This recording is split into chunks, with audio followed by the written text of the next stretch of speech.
Agafilime kacu tugatanya n'umudamu wari utwite. Ikigaragara cy'uyu mudamu yari ari kubise, ariko mu by'ukuri yari akeneye ubufasha buhambaye. Barakwereka yarebye ku ruhande ahita abona akana ke kari karimo kaza kamusanga kambukiranya umuhanda. Ku ruhande haturutse imodoka iraza ihita igonga kakana. Disi gasaza ke nako karabirebaga gakomeza gusakuza cyane karavuga ati bigenze gute mana nyagasani. Barakwereka kubw'imbaraga z'Imana kakana nta kintu kabaye, gahise gahaguruka bwangu gahita kabwira mama wako ati nta kintu mbaye ndi muzima mama. Kaza kirukanka gasatira mama wako yari akubwe cyane, ubona ko disi bise bimumereye nabi, ubona ko disi akeneye ubufasha. Barakurika gasaza ka wa mwana muto kahise kaza gahita gafata mama wako mu mugongo, kari gafite n'igifuka mu ntoki karamubwira ati hangane mami nta kintu uraza kuba. Disi barakurikana gashiki ke gatoya kari kari aho ngaho bari kumwe, arangiza arababwira ati tugende bana banjye ati ariko ndarembye merewe nabi. Arangije yafasha abana ntabwo tuzi ngo aba bana berekeje cyangwa se aba bana bajyanye hehe.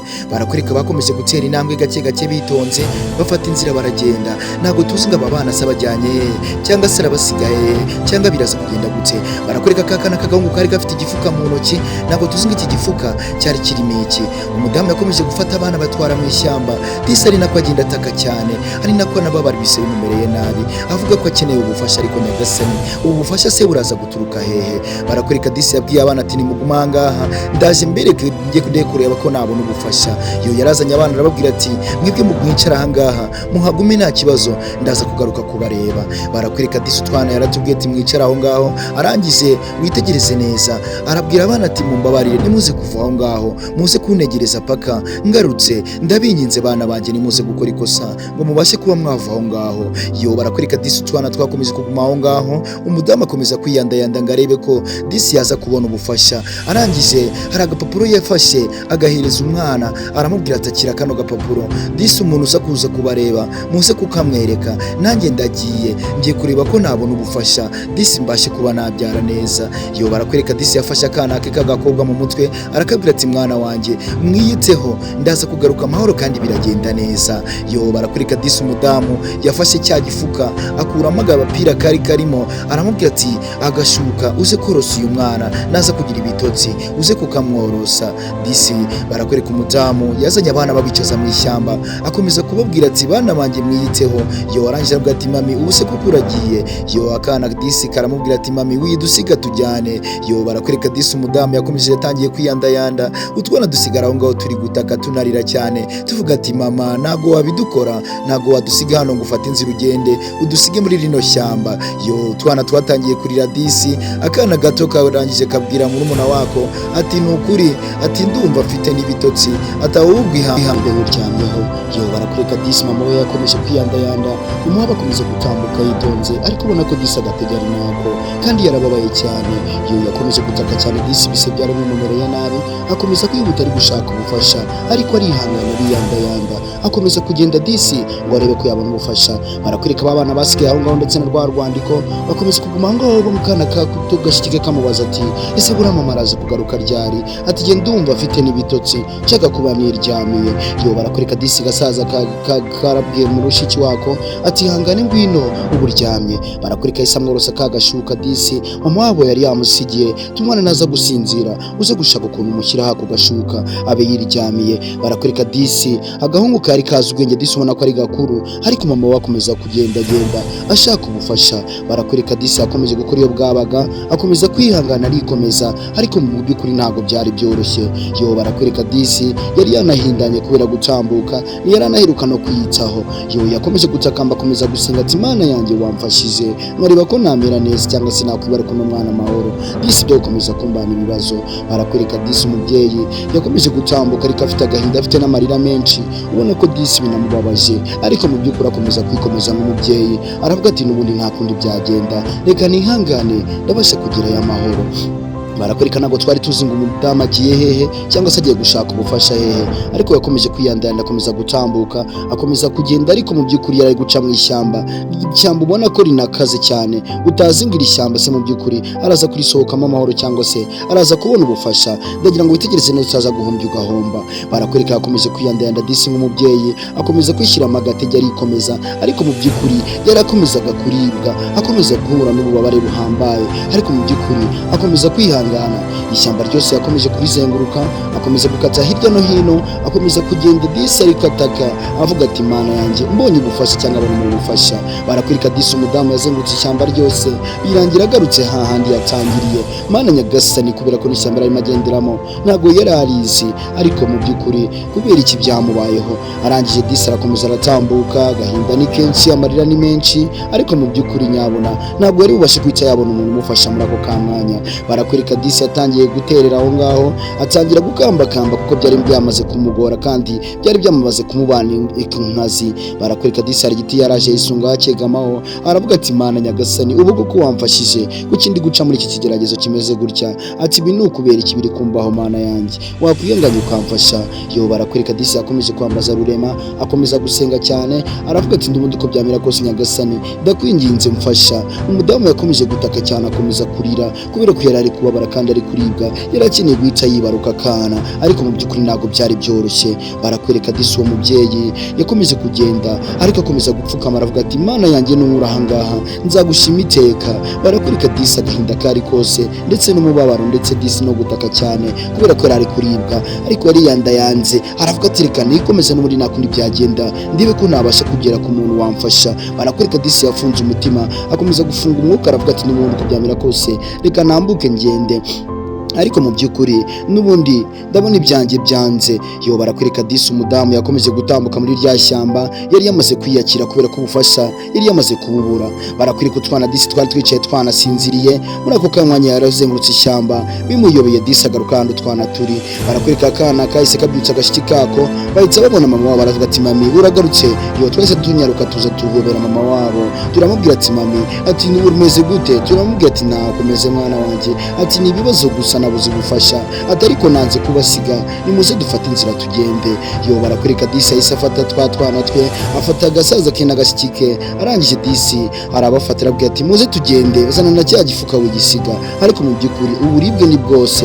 Arangije umwana afata cya gifuka, mama we araza, disi afata agashyiki ke ndetse n'agasaza ke, arangije arabajyana arababwira ati muze tugende bana banjye, mwikomeza kugira ikibazo, mufate inzira muze twigendere, ariko muraza kumera neza, ndebe ko najya kubona nagera ku muhanda nkabona ubufasha. Barakwirika disi hari aho twagize disi, barangije bakomeza gutambuka gake gake. Disi ubona ko umudamu yari afite agatege gatoya, ariko mu by'ukuri ntabwo byari bimworoheye, yakomezaga gutambuka ubona ko binamugoye, ariko disi uyitegereze neza urebe utaza kugira akantu uhombye, kandi mwibuka gukanda subscribe kuri Inganzo TV show kugira ngo tuzajye ucikwa n'akantu koze nzajya mugezaho kagasobanuye.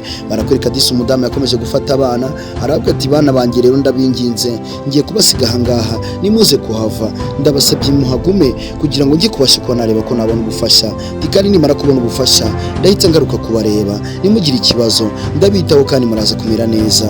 Barakwirika disi umudamu yakunda gutwana twe disi, niyo mpamvu yari yanze kuduta kugira ngo agende ajye kureba ko yabona ubufasha, ariko mu by'ukuri utwana twakomeje kumwitegereza ati ese mami uraza kugaruka? Aradusezeranya ati ndaza kugaruka bana banjye, nimugire ikibazo. Barakwirika abana bari bafite agahinda, ariko mama wabo n'ubundi uko byamera kose wabonaga ko ababaye, ariko mu by'ukuri yakomeje kwiyandayanda aravuga ati reka nemere nihangane nikomeze ngende. Dore gasiki kakana kigato kagakobwa gatangiye kumuhamagara, karambwira ati mami wareka kudusiga, ati wakwiyanganya ukareka kugenda mami ko tugukeneye. Ariko mu by'ukuri akana kakomeje gusenga gataka cyane kavuga ati mana mfasha mama aze kubona ubufasha, ariko mu by'ukuri akana kakomeje kumusabira, gakomeza gusenga cyane, karavuga ati mama uko byagenda kose araza kubona ubufasha. Yaratangiye disi ariyandayanda, akomeza kongera gutaka. Muri ako kanya hari abantu bahise baza ari babiri, umusore ndetse n'umukobwa, bari gutambuka muri rya shyamba wa mudamu arimo. Ibi ni by'Imana ikora disi, ntabwo twari tuzi ko biraza kurangira n'umubyeyi abonye umufasha, ariko mu by'ukuri hari abantu bahise batambuka muri iryo shyamba, batangira kumva amajwi y'umubyeyi uri gutaka. Arangije umukobwa ahita amubona, ahita yereka umusore bari kumwe ati dore uriya mubyeyi ukuntu ameze, ati uriya mubyeyi nyamara akeneye ubufasha, ahubwo twamwegera tukamufasha hakiri kare. Barakwirika disi umusore yahise asubira inyuma ndetse n'uwo mukobwa, ibyo bari bafite rwose bahita babishyira hasi bwangu bajye gufasha uriya mudamu, ariko mu by'ukuri umudamu kubera ko agatege kari kamubanye gatoya, arangije disi ahita yikubita hasi kubera ko akabaraga kari nako, ariko mu by'ukuri baraje baramwegera disi batangira kumukigakiga, baramubwira ati mubyeyi ihangane uraza kumera neza ntugire ikibazo. Barangije baramuhagurutsa disi disi batangira kumutambutsa baramubwira ati ihangane tugende tujye ku kigo nderabuzima turebe ko wabasha kwibaruka amahoro. Ariko mu by'ukuri disi yari yananiwe, ubona ko yanarushye. Ka gakapu disi uko bagateretse hasi banagiye banakibagiwe. Ndagira ngo witegereze neza, bahise batwereka bagize kwa muganga batangira kumufasha baramubwira ati ihangane tugufashe turebe ko wakwibaruka amahoro disi wa mubyeyi we. Barangije disi baramuteguje baramubwira ngo ihangane wikomeze turebe ko twagufasha. Barakwereka uko byagenze disi bakomeje kumufasha baramubwira ati ihangane mubyeyi turebe ko twagufasha. Ariko mu by'ukuri witegereze neza kugira akantu cikwa. Barakwereka disi ko byagenze, byarangiye disi umudamu bamufashije disi anibaruka akana keza. Yo ariko mana disi by'Imana ikora ni ibintu bidasanzwe kandi bitangaje.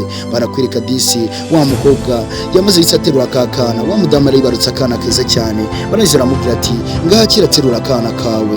Yo mudamu disi yarishimye, ibineze neza biramusaga. Arangije disi aranezerwa aravuga ati mama ugabucuri kanye ndakwishimiye.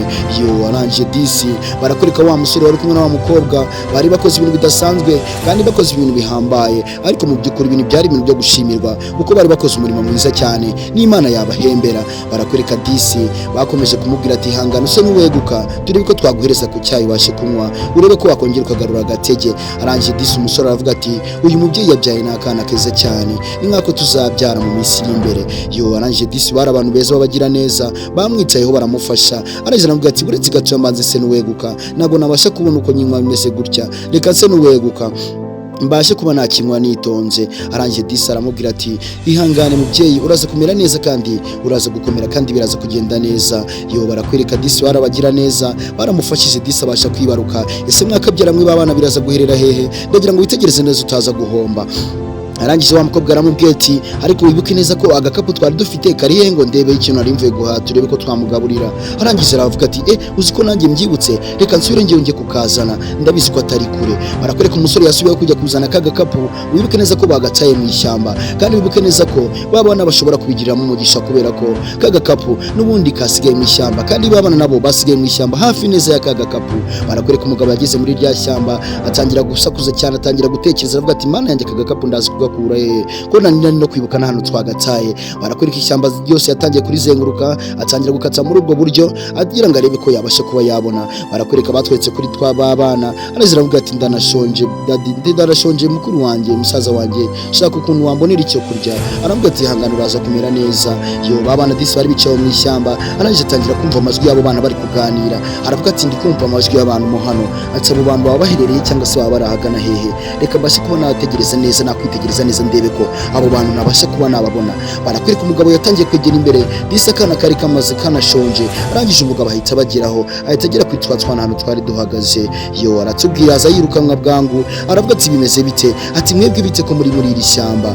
Yo twana twatangiye kugira ubwoba dutangira kumuhunga tugira ngo ni umugizi wa nabi, ariko mu by'ukuri ntabwo yari umugizi wa nabi. Arangije aratubwira ati mami yatubwiye ngo tusigare hano agiye kutwakira ubufasha, agiye gushaka ubufasha, mama wacu yararembye cyane. Yo aratubwira ati twana muhumure nimugire ikibazo ndaza kubafasha. Arangije yamwatsi rwa rupapuro. Ubuke neza ko urupapuro mama w'abana yarubandikiye kugira ngo umuntu wese uzaza kubareba cyangwa se umuntu bazahura bazarumwereke ko ari ubufasha bari bakeneye. Yo barakwereka disi umugabo yasomye rwa rupapuro akimara kurusoma arangije ahita atekereza kuri wa mubyeyi bafashije. Arangije disi wibuka urebe utegereze neza iby'Imana yikorera urebe ukuntu ari ibihatangaza kandi bihambaye. Barakwereka disi wa mugabo yakomeje kwitegereza babana aravuga ati nimuhaguruke muze ngiye kubafasha muze tugende ndabinginze ibintu biraza kugenda neza kandi muraza kumera neza. Barakwereka disi akatwana twakomeje kurebana twari tuzi ubwenge. Arabwika saza kabwira mushiki wako ati haguruka tugende tujye kureba uyu muntu agiye kudufasha. Wibuke neza twana tutazi mama wacu yabonye udufasha, ariko mu by'ukuri buke neza ko uyu mugira neza niwe wafashije mama w'abano bana kandi Imana yamuvugiyemo bigenda neza. Umugabo barakwereka afasha abana arabatambutsa arabajyana akomeza kugenda muri rya shyamba areba hirya no hino. Barakwereka yahise yinjira muri bya bitaro aho bagiye gufasha mama wabo. Aziravuga ati na gakapu nakabuze ariko hari abana mbonye, ariko mu by'ukuri aba bana sinzi ngo nabande nabana nabo bari bakeneye ubufasha. Agisoma rwa rwandiko ahita abona neza ni mama ni babana ba wa mama mama akibinjiza muri ako kamwanya utwana twese twinjira dutaka cyane tuvuga ati mami yo twaje twiruka duhita duhobera mama watwo. Wibuke neza ko tuno twana ni utwuyu mubyeyi yatangiye kwishima disi ibyishimo biramusaga biranamurenga cyane. Abandi nabo bagira neza batangira gufatana bavuga ati Imana twagikoza akazi keza, ati ibi bintu Imana izabiduhera mu mugisha. Yo mudamu yatangiye kubashimira ati mwakoze cyane, Imana izabaha umugisha kandi izabafashe mu byo muzakora byose kubera ko mwongeye mukamuzana abana banjye, ni iby'agaciro kandi biranshimishije. Yo mudamu kubera ibyishimo disi yatangiye no kurira biramurenga cyane, ariko mu by'ukuri akomeza gushimira abo bantu. N'utwana turishima cyane, abandi nabo baranezerwa kubera ko Imana yari yabakoreye mu disi wafasha abantu bantu. Aba bantu nabo gushimirwa nawe utabashimiye waba ufite amakosa ahambaye. Barakwereka disi utwana twakomeje kwishima, turavuga ati karumuna kacu kagapucuri, ati mama byaje kugenda neza, Imana yaguhaye umugisha, wibarutsa akana keza kandi natwe turanezerewe biranadushimishije. Yo mama we disi yabuze icyahemba bano bantu, abasabira umugisha kumwe nabwira ati ibintu munkoreye Imana izabaha umugisha. Umubyeyi yasigaye ngaho disi yishimye ananezerewe cyane. Hanyuma muri rero kugushimira we twatangiranye, wibutsa ukanda subscribe kuri Inganzo TV show utuzacikwa nagasone ku butaha. Ndabakunda cyane.